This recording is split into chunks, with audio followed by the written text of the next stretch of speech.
Tomato grilled cheese. Let's start with preheating the air fryer. I like the tomato to be nice and thick. The reason why I air fry my tomato is to reduce the amount of moisture. I don't like my grilled cheese soggy. Second benefit is that it'll soften the tomato up. I like to keep the crunch on the outside. 5 minutes in the air fryer does the trick. I season with salt, pepper, and some dried basil.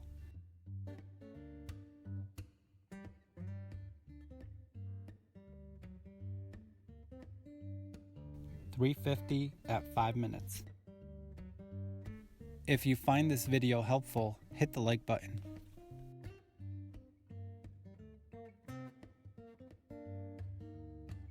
I'm using a sourdough bread for my grilled cheese. Any bread will work.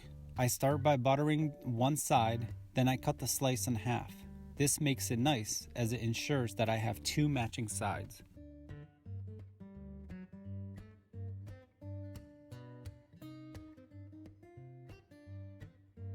Next, I assemble.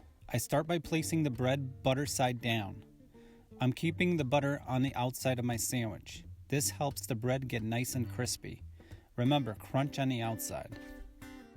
One slice of American cheese, tomato, second slice of cheese, and top it with the bread.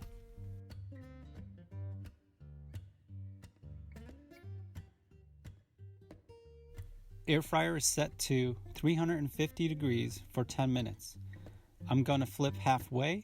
It helps with the crunch.